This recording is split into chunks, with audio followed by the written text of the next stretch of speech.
Hey, salut à tous et à tous, c'est Alexandre RGL, j'espère que vous allez bien. On se retrouve aujourd'hui pour un nouveau format sur la chaîne. Alors, je sais même pas s'il y a eu des reviews de manga jusqu'ici sur la chaîne. Bref, bonjour tout le monde. Aujourd'hui, je me suis senti, tiens, hier, le chapitre 72 de DBS il est sorti, oh, il était sympathique. Je me suis dit, tiens, je vais essayer de faire une review, ça m'a l'air intéressant. Donc nous voici aujourd'hui pour faire la review du chapitre 72 de DBS. Alors j'ai envie d'aborder un style, comment dire, un petit peu proche du chef, c'est-à-dire que j'aime bien, le fait que le chef Otaku, en fait, j'aime beaucoup ses reviews, il est posé, il parle de façon assez calme, il n'y a pas, de cut ultra agressif, donc ça j'aime bien, je vais essayer de le mettre un petit peu en place ici. Donc déjà, qu'est-ce que j'ai pensé du chapitre? Alors, le chapitre était pas mal, honnêtement.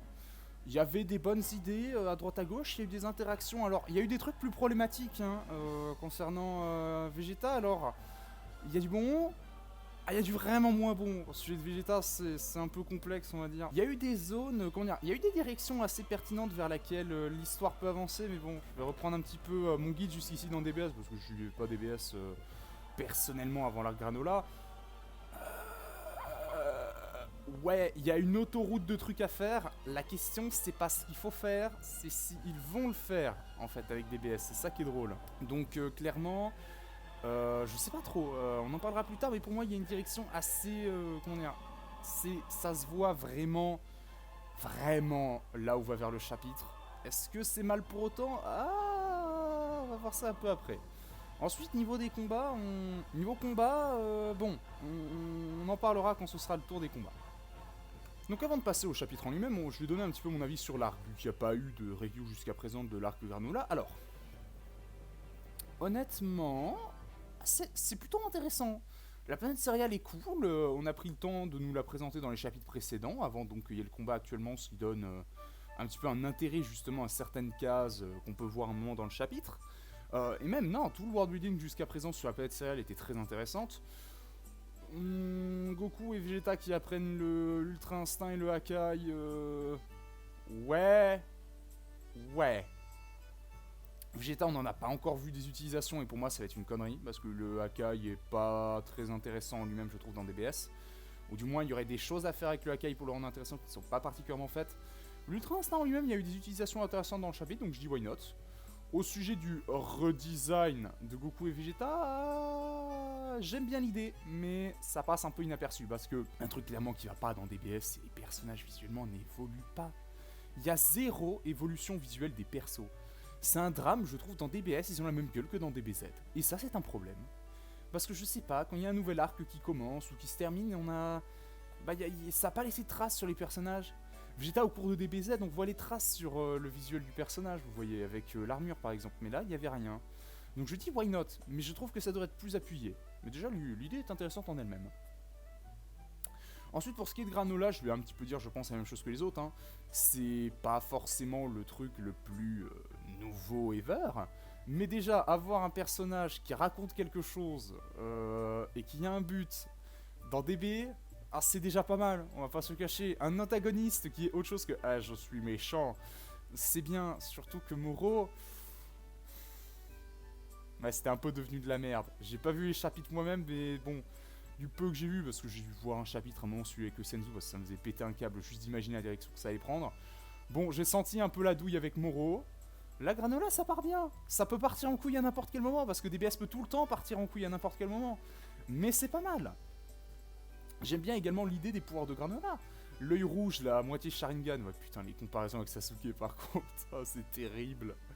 Qui peut voir les points vitaux un petit peu, qui peut... je peux tout voir. C'est pas mal en vrai. Ça fait des choses intéressantes dans le chapitre. Ça peut apporter des délires intéressants. C'est un peu autre chose que, hey, alors en fait, mon ki est de 9 milliards d'unités. Tu ne peux rien faire avec tes 8 milliards d'unités. Ah non, qu'est-ce que je vais faire? Ah, nouvelle transformation. Non, là, ça change. Le personnage, vous voyez, pour se battre, il vise tes points vitaux, et t'es niqué. Parce que le mec, comment dire, il vise, il peut voir le flux de ton sang, le mouvement de tes muscles, de tes organes, suffit de taper au bon endroit au bon moment, hein, un peu comme le Byakugan. Oh merde. Après, il en est pas à bloquer les afflux de ki, donc bon. Ah, ça peut être intéressant, bloquer les afflux de ki. Alors tiens, tu peux plus envoyer du ki avec ton bras droit, parce que j'ai bloqué le flux de ton ki.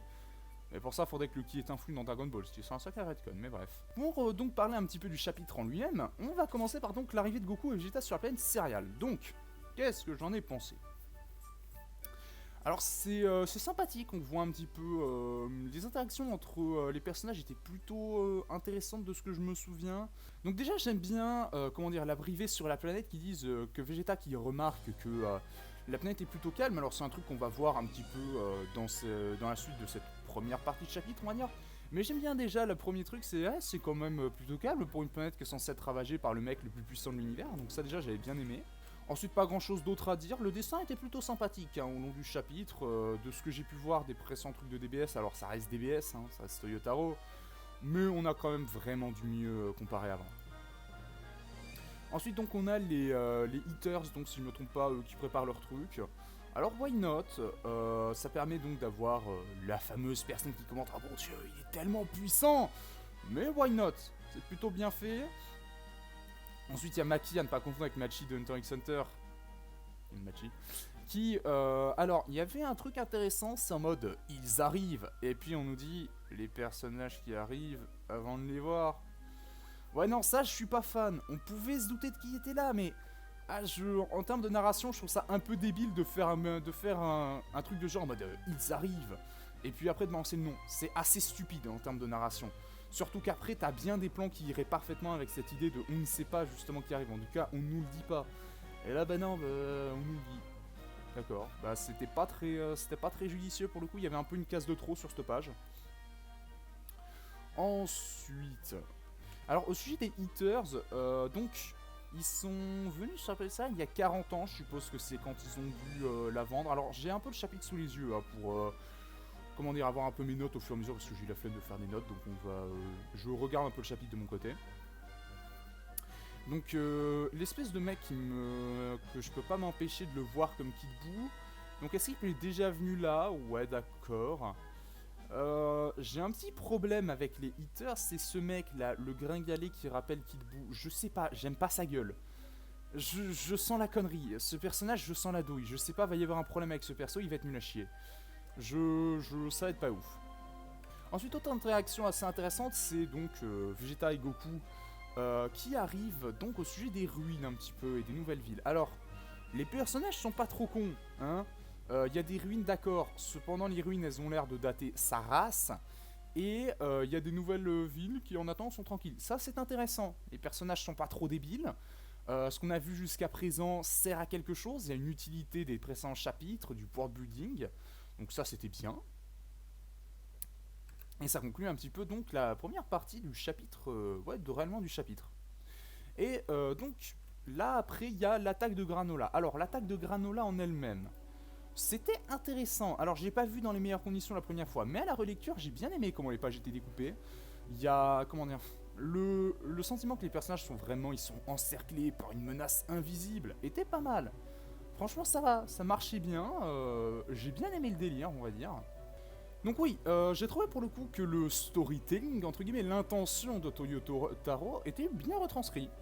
Alors, il y a quelques trucs ici qu'il va falloir noter qui ont un peu fait foutre en compte l'antérieurement, mais bref. Bon déjà, Goku, comment il se fait avoir? Alors, il y a pas mal de reprises, on voit Vegeta qui est plus réactif que Goku, alors ça me fait un peu me poser des questions. C'est pas genre Goku, le mec qui est censé, ouais, avoir l'ultra instinct. Et c'est Vegeta donc qui a plus de réflexes. D'accord. Ouais, ça c'était un peu louche dans le chapitre, va falloir en parler. Ensuite, l'utilisation du SSJ1, c'est cool, on revoit le SSJ1, mais pourquoi le SSJ1 en fait? Quand t'as un mec qui se dit être le plus puissant de l'univers. Donc oui, petite interruption plus tard, je sais plus où j'en étais, c'est terrible. Donc oui, je crois que je parlais... Oui, pourquoi? Donc vous êtes dans DBS, vous avez passé Black, vous avez passé le tournoi du pouvoir, vous avez même passé Moro, c'est pas beau ça? Donc pourquoi est-ce que, quand vous avez un mec qui semble vous encercler, qui semble être le mec le plus fort de l'univers, qui a une précision d'enculé, pourquoi vous balancez le SSJ1?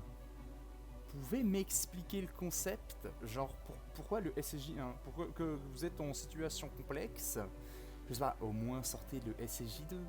Je veux dire, ça coûte quoi d'utiliser le SSJ2 plutôt que le SSJ1 quand vous êtes dans une situation comme ça?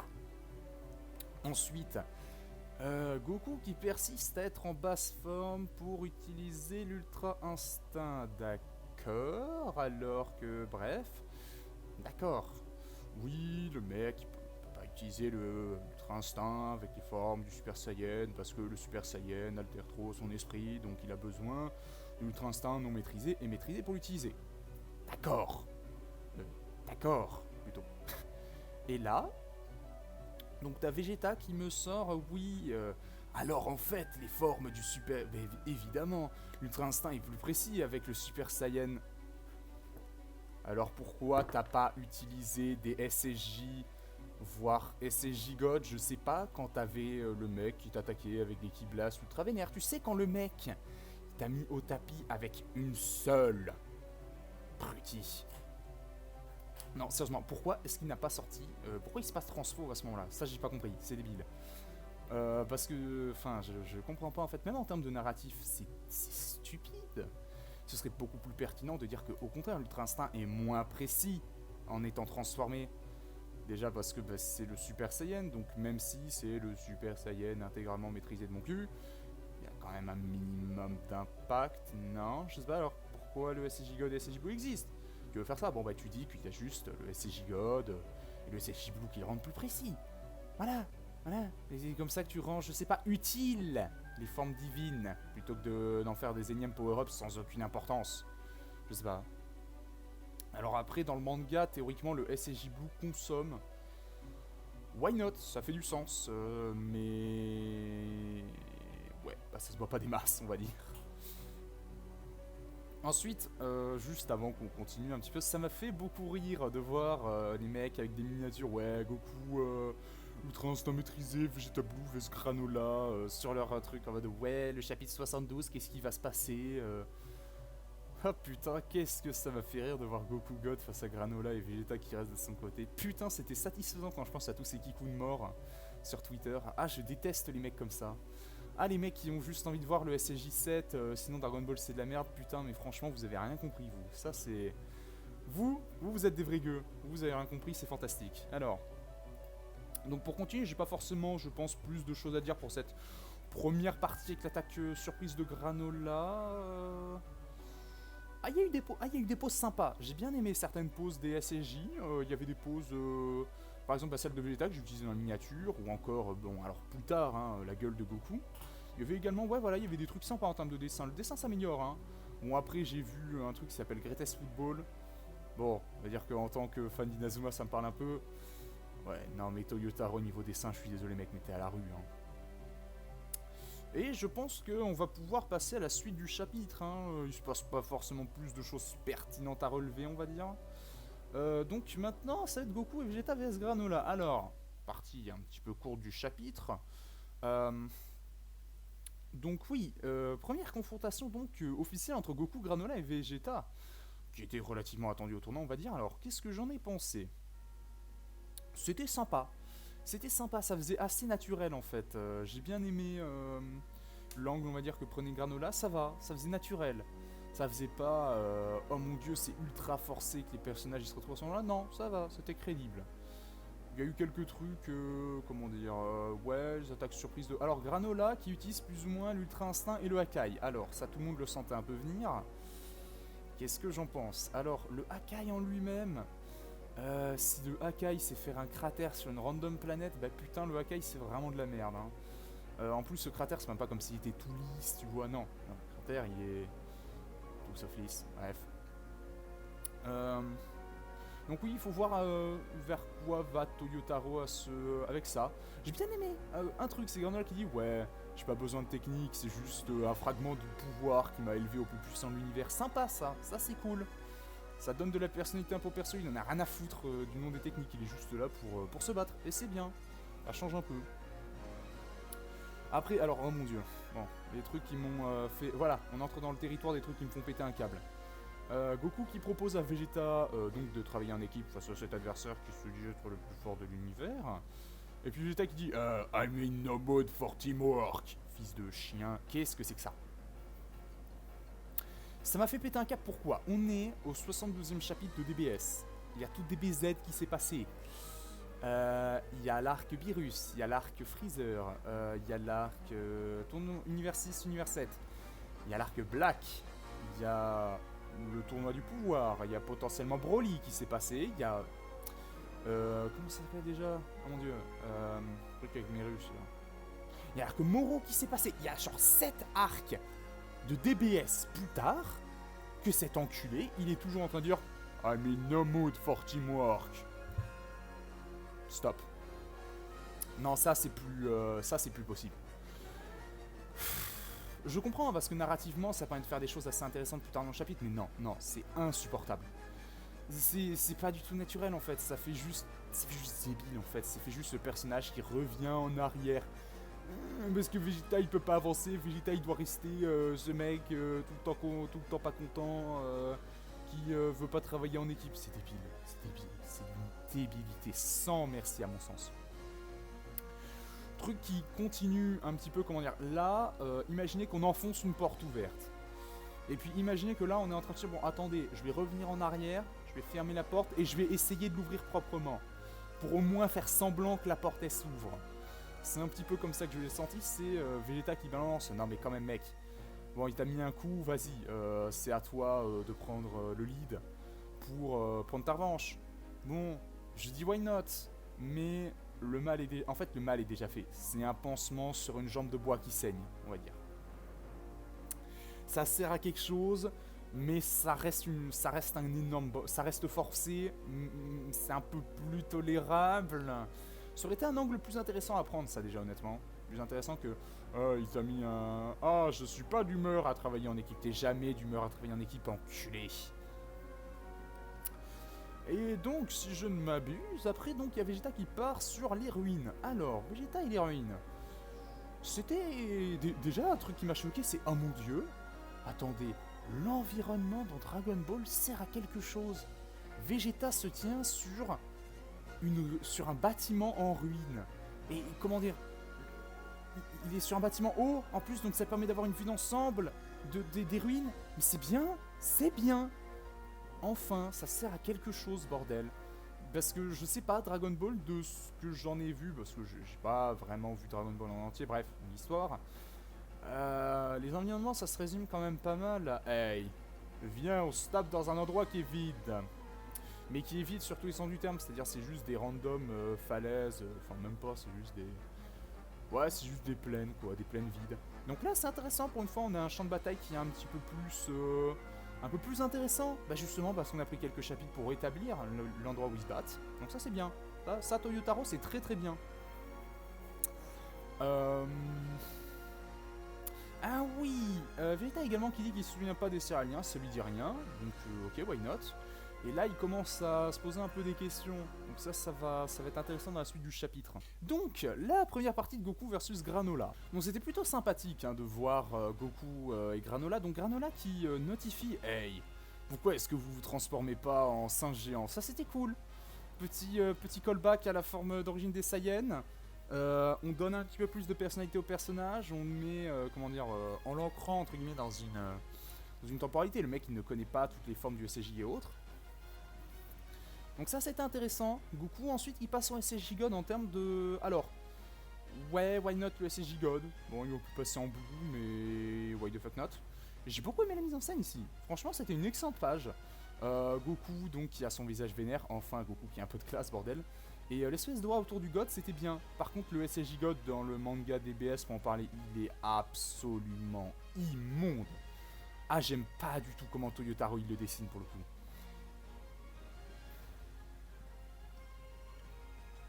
Et l'espèce d'ombrage rentre vraiment mal, c'est bizarre en fait. Ensuite, je crois après qu'ils se battent, donc il y a un petit peu Goku et Granola qui parlent, bon, au sujet des multiples transpos qu'ils ont. Bon, alors oui, j'ai un peu du mal avec le rapport de Toyotaro aux transformations.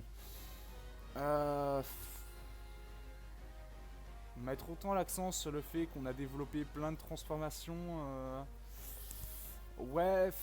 c'est pas forcément, comment dire, c'était pas forcément mal fait, mais le truc en lui-même me plaît pas non plus des masses, on va dire. C'est un peu des deux.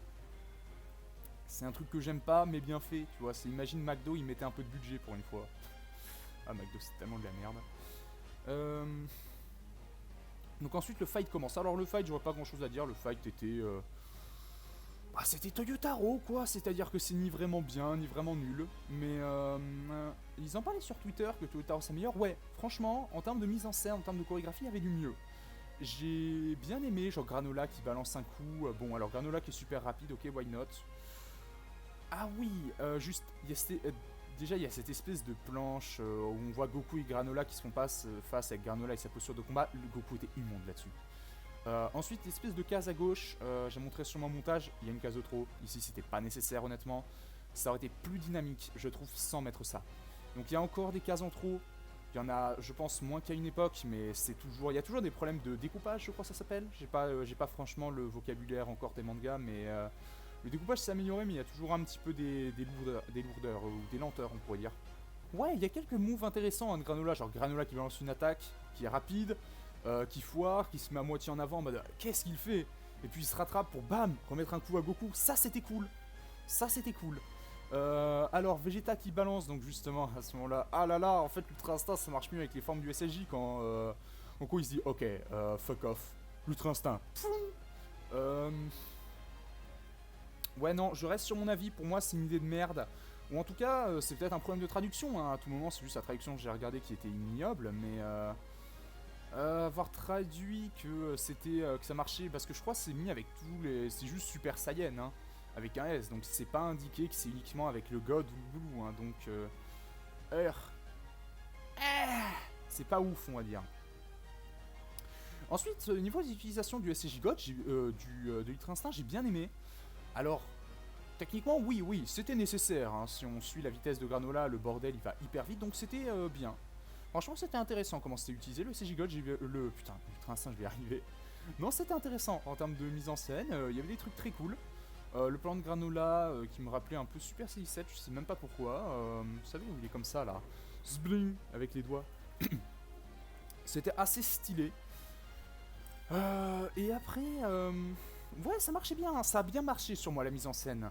Même à la deuxième lecture, donc quand je regardais sur un autre site où c'était pas du défilement total, mais il fallait passer de case par page, je préfère comme ça. J'ai en mode, mais Granola il est passé où? Et puis blême, il réapparaît et il serine Goku, ça c'était cool.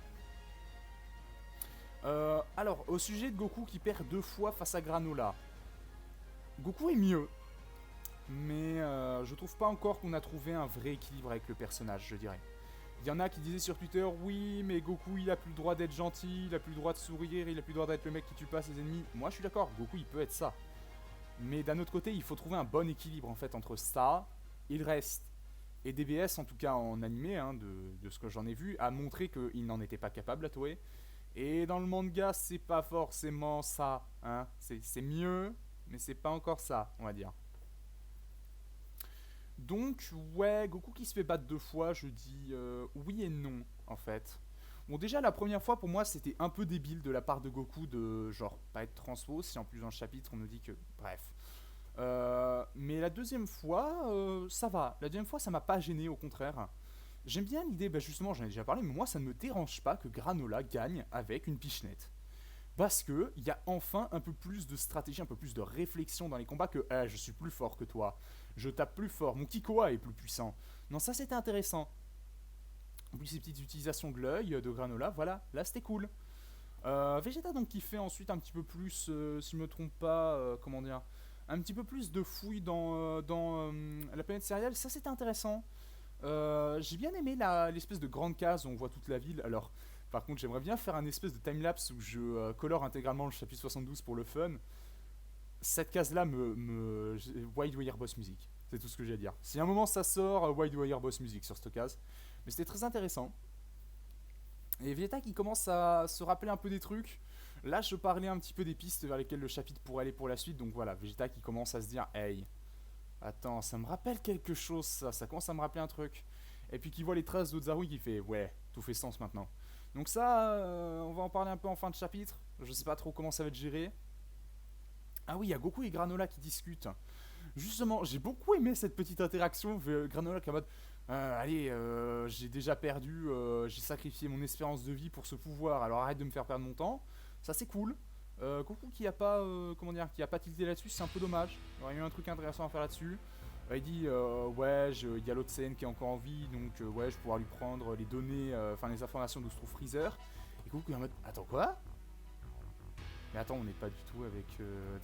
Attends, c'est pas toi qui est censé être le méchant? Il dit, ah, j'en ai rien à foutre, vas-y, t'es un Saiyan, de toute façon, je vais niquer ta race. Ça, c'était bien. Ça, j'ai bien aimé. Je me suis dit, Là, j'ai senti un peu de tension narrative, tu vois, dans le dialogue. Nous, c'est cette espèce, comment dire, de confrontation entre ce que les personnages savent, ce que le lecteur sait.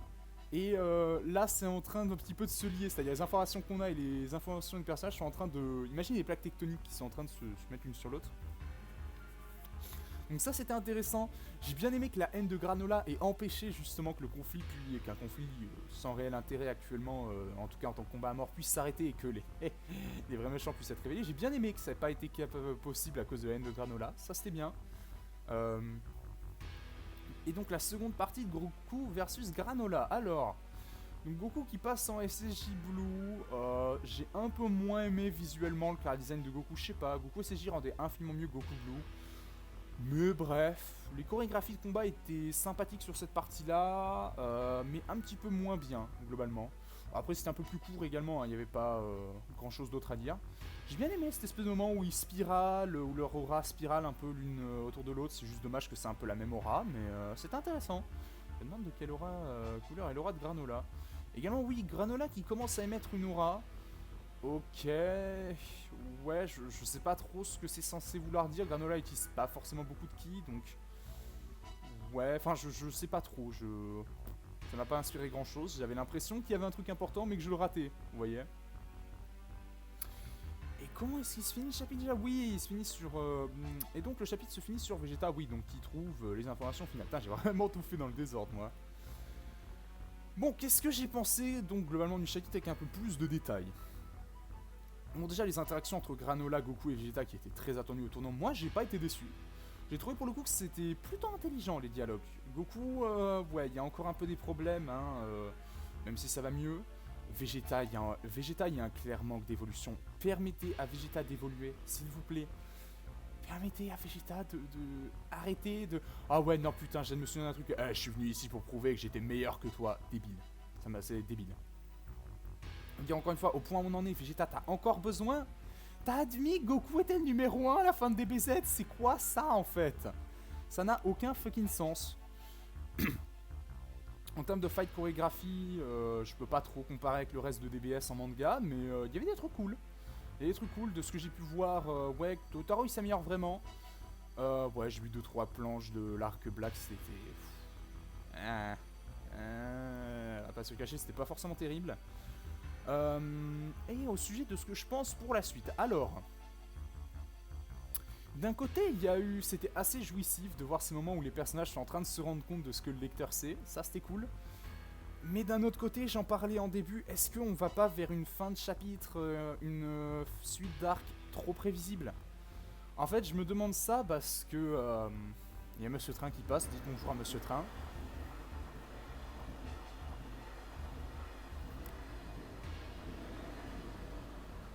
Bordel de merde, Monsieur Train était long aujourd'hui. Alors,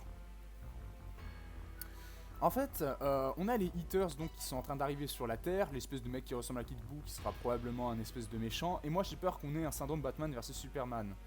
C'est-à-dire que Granola est trop pris dans sa haine et Goku a pas assez d'informations pour que le combat puisse s'arrêter. Cependant, Vegeta qui est en train de faire des découvertes, Vegeta qui sait des choses.